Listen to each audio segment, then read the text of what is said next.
तर मित्रांनो, आपल्या एका मित्राबद्दल मी काही ओळी लिहिलेल्या आहेत.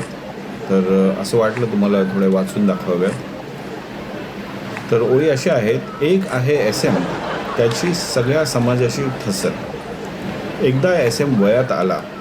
प्रत्येक पोरीकडे टक पाहू लागला. नाक्यावर जाऊन उभा राहिला. नाक्यावरच्या बायकांनी त्याला खूप तोडवला. पण आमचा SM हुशार, तो नाही रडला, नुसताच कणला. मग SM नोकरी शोधू लागला. इंटरव्ह्यूने प्रश्न टाकला. माझी मुलगी 20 वर्षाची आहे. तिला मेडिकलला जायचं आहे. अजून 10 वर्षांनी ती कुठे असेल? SM म्हणाला, माझ्या घरी.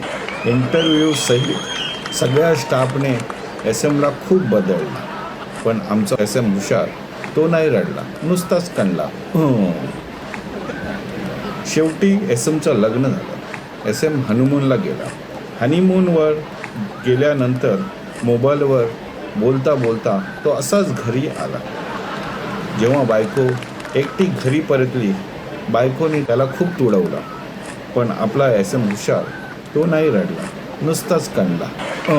नोकरी नको, आपण धंदाच करू, असे म्हणून SM कामाला लागला. मोठमोठे टॉवर, चिमण्या, हॉटेलचे गिझर्सचे मेंटेनन्स करू लागला. जेव्हा क्लायंटचा फोन आला तेव्हा कॉलर ट्यूनवर SM नाचू लागला. ह्यावर त्याचे गिराईक खूप वैतागले. गिराईकांनी SMला खूप धुतलं. पण आपला SM रडला नाही, नुसताच कणला. हळूहळू मार खात SM म्हातारा झाला. त्याला आता चालण्यासही प्रॉब्लेम होऊ लागला.